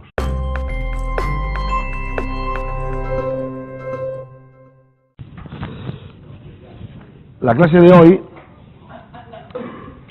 de hoy veis que va acerca de la resolución y traducción de direcciones. Fundamentalmente vamos a ver 3 protocolos, ¿vale?, que están relacionados, todos ellos, con la resolución y traducción de direcciones. Voy a cerrar la puerta.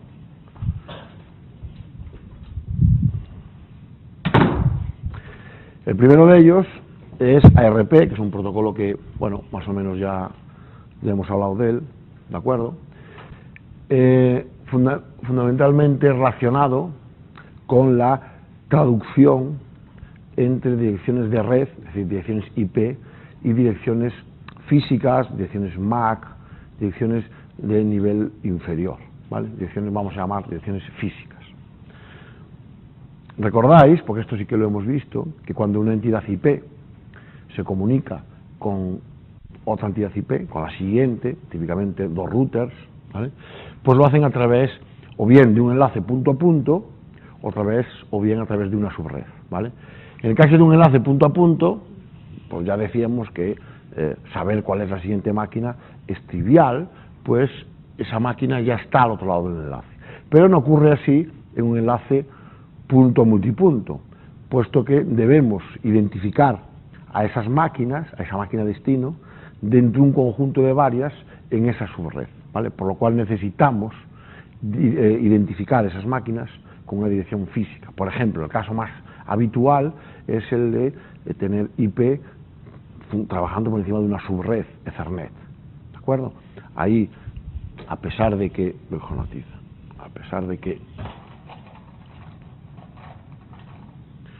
yo tengo la comunicación entre un router y otro, esta comunicación es a través de una subred Ethernet, ¿de acuerdo? Y si bien aquí tengo una dirección IP, voy a poner I1, esta máquina realmente dentro de la red Ethernet tiene también una dirección. Entonces, ARP envía una trama de difusión, una trama broadcast, es decir, el campo de la dirección destino es todo unos, vamos a poner FF, ¿de acuerdo? Esta sería su dirección MAC origen, y en el campo de datos del paquete ARP, ¿vale?, bueno, aquí va un campo tipo, que ahora hablaremos de él, y en el campo de datos de la dirección ARP, pues digamos que de forma gráfica lo que diría es ¿quién es I2?